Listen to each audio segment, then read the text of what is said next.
pasien ya dia sudah dalam kondisi koma, ya dalam kondisi koma. Tapi perawat setiap hari, setiap dia melakukan tindakan selalu berkomunikasi dengan pasien walaupun pasiennya tidak sadar. Nah begitu bapak ini sadar dari komanya, dia langsung mencari perawat tadi. Dia menyebutkan mana perawat itu. Kenapa dia mencari? Selama dia koma, perawat itu selalu berkomunikasi. Ya, tidak pernah tidak. Apa saya pagi ini namanya siapa disebutkan. Ya, artinya di sini kita sebagai perawat berharap jangan sampai lelah kita ini menjadi sia-sia. Ya, Armol TV Bengkulu kembali lagi dengan saya Tri Yulianti, dan hari ini saya akan berdialog kembali bersama Nurse Mardiani Escape MM atau yang kerap dipanggil Ibu Dian, salah satu ketua komisariat PPNI Poltekkes Kemenkes Bengkulu. Nah, saya nantinya akan berdiskusi sama Ibu Dian mengenai tagar Indonesia terserah kalian saja. Nah, ini menarik bahasan kita. Kita tahu bahwa tagar Indonesia terserah itu muncul banyak dicuitkan oleh pengguna akun Twitter dan diunggah di sosial media Instagram, dan saat ini viral menjadi perbincangan banyak masyarakat umum. Nah, kita minta tanggapan nih dari Ibu Dian sendiri selaku perawat, gimana nih menanggapi dari viralnya foto-foto dan video perawat yang hashtag Indonesia terserah itu. Ya tagar ini baru muncul dalam minggu ini ya. Nah itu semenjak seperti kita ketahui PSBB itu sudah mulai dilonggarkan. Nah ini perawat sebenarnya sih bukan menyerah ya. Mereka di sini dalam bentuk protes. Artinya apa yang mereka lakukan selama ini, ya baik perawat ataupun dokter, yang mereka lakukan selama ini, di mana mereka sendiri menjaga untuk tidak pulang ke rumah, untuk tidak bertemu dengan anggota keluarga, dan mereka fokus dalam memberikan pelayanan kepada pasien-pasien penderita COVID. Ya, jadi mereka kecewa Kenapa bandara-bandara sudah dibuka kembali? Nah, karena dengan terbukanya bandara ini ataupun fasilitas-fasilitas yang lain, ya itu berarti akan membuat angka kejadian COVID itu bisa kita tebak, itu pasti akan meningkat. Nah, dengan meningkatnya angka kejadian ini berarti akan memperberat dari beban kerja dari perawat dan dokter. Seperti kita ketahui juga fasilitas kita tenaga dokter di Indonesia itu nggak terlalu banyak, ya sekitar 2.000-an gitu ya. Nah, sementara 2.000-an ini itu seluruh Indonesia. Nah, perawat juga itu dalam bentuk jumlah yang ribuan juga. Nah, kalau jumlah ini tidak diimbangi dengan antisipasi atau tidak dibarengi dengan partisipasi masyarakat dalam menjaga untuk memutuskan mata rantai pandemi COVID ini, maka ya kita sebagai tenaga kesehatan kewalahan juga pasti. Ya bukan hanya tenaga kesehatan, pemerintah pun juga nanti akan kewalahan. Karena angka ini akan fantastis sekali naiknya. Kita lihat aja kemarin tanggal 20 Mei itu kenaikannya udah 690-an gitu ya. Udah luar biasa dari peningkatan sebelum-sebelumnya. Nah, jadi di sini perawat tidak tidak menyerah karena mereka sudah disumpah secara profesi, itu mereka sampai titik darah penghabisan pun mereka tetap akan memberikan pelayanan kepada pasien. Cuma di sini adalah kecewanya.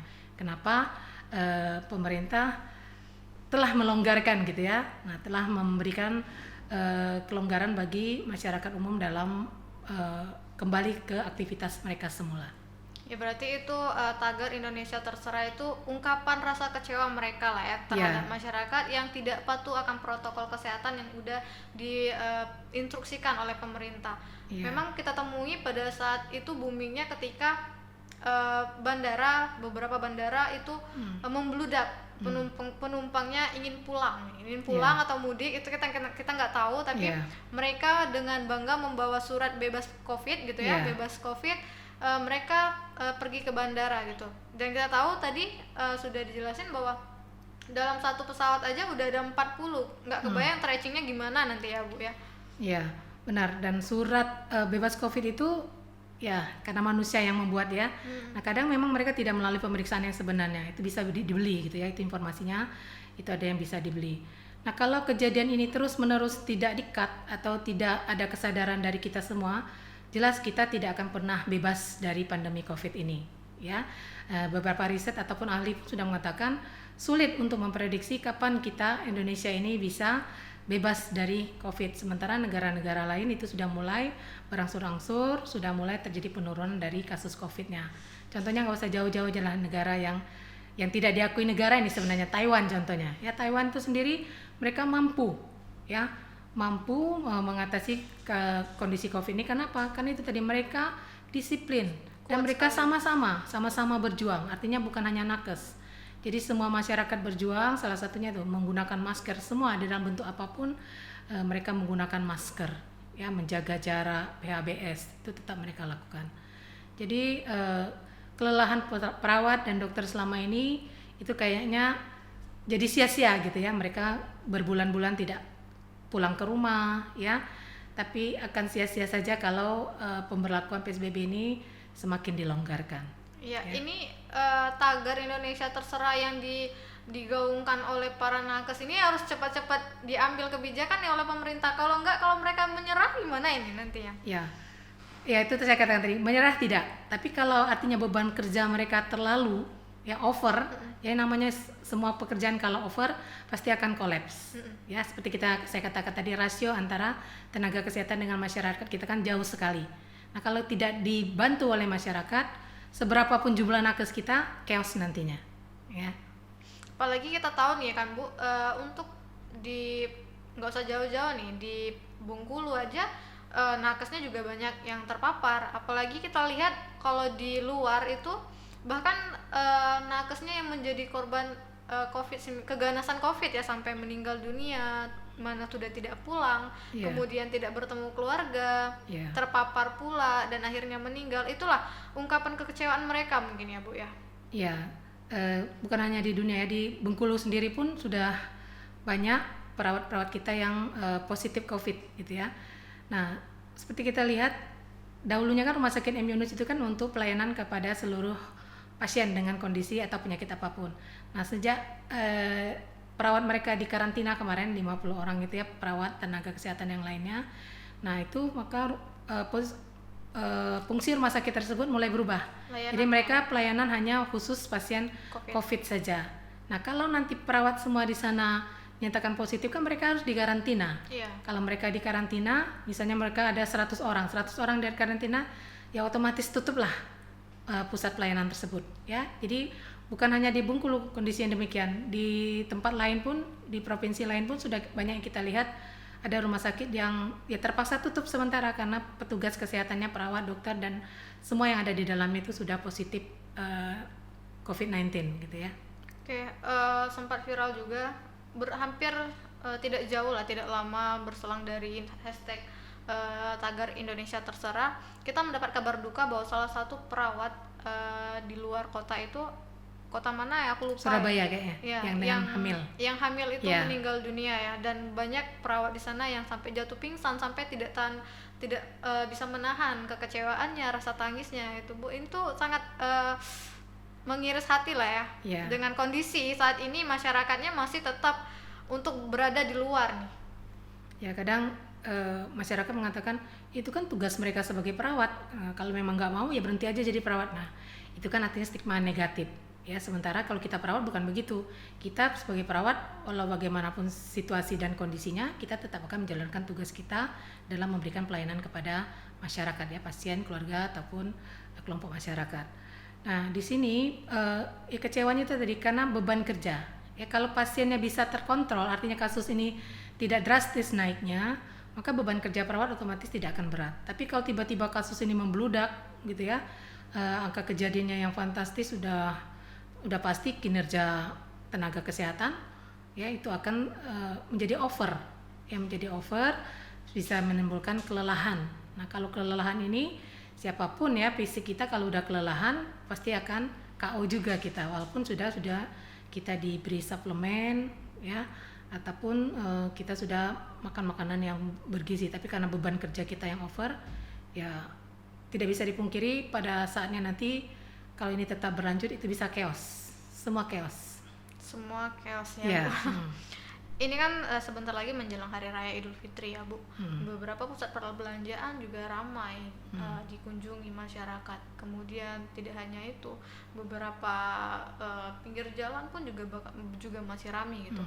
Nah, ini apakah dari kita sendiri ini ada nggak sih kebijakan yang harus ayolah gitu loh dari kita Persatuan Perawat misalnya untuk menekan pemerintah agar gimana caranya masyarakatnya untuk tidak keluar rumah, apalagi menjelang Lebaran ini banyak sekali nih kebutuhan yang harus dilengkapin pada saat Lebaran gitu.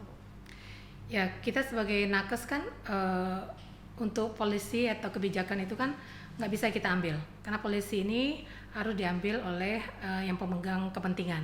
Nah, kalau di daerah itu kan ya ada, ya tentu bisa dari gubernurnya, kemudian bupati atau wali kotanya, dan ditunjang oleh aparat-aparat yang lainnya. Nah, ini mereka harus artinya tegas dalam membuat suatu aturan.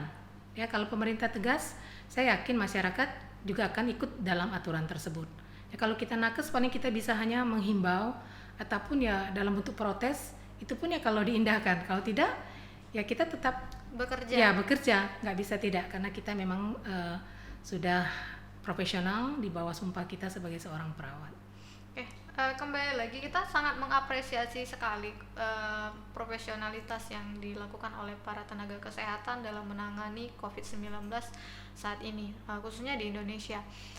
Beberapa video beberapa waktu lalu juga sempat viral bahwa bentuk memberikan semangat kepada pasien positif pun juga dilakukan oleh perawat ya Bu, beberapa ya, video TikTok, gitu ya. Melalui TikTok, melalui Yeah. apapun itu sangat luar biasa sekali untuk memberikan dukungan moral kepada pasien-pasien positif gitu. Itu sangat luar biasa sekali, dan seorang perawat pun harus putar nih, harus berkreasi bagaimana caranya pasien yang mereka tangani harus sembuh gitu ya Bu ya. Karena itu tadi dalam upaya meninggikan imunitas mereka ya.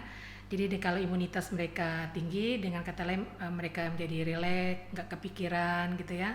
Jadi mereka sudah artinya menerima kondisinya, nah, dan mereka juga kepada Tuhan yang lebih dekat, yaitu insya Allah imunnya akan menjadi lebih baik dan proses kesembuhannya juga menjadi lebih baik. Karena seperti ada cerita, ada pasien ya, dia sudah dalam kondisi koma, ya, dalam kondisi koma. Tapi perawat setiap hari, setiap dia melakukan tindakan selalu berkomunikasi dengan pasien walaupun pasiennya tidak sadar. Nah, begitu bapak ini sadar dari komanya, dia langsung mencari perawat tadi. Dia menyebutkan mana perawat itu. Kenapa dia mencari? Selama dia koma, perawat itu selalu berkomunikasi. Ya, tidak pernah tidak. Apa saya pagi ini namanya siapa disebutkan. Ya, artinya di sini kita sebagai perawat berharap jangan sampai lelah kita ini menjadi sia-sia. Ya, kalau sebenarnya kalau Allah kan lelah kita sudah menjadi lelah gitu ya, sudah menjadi suatu pahala yang sudah diperhitungkan tersendiri.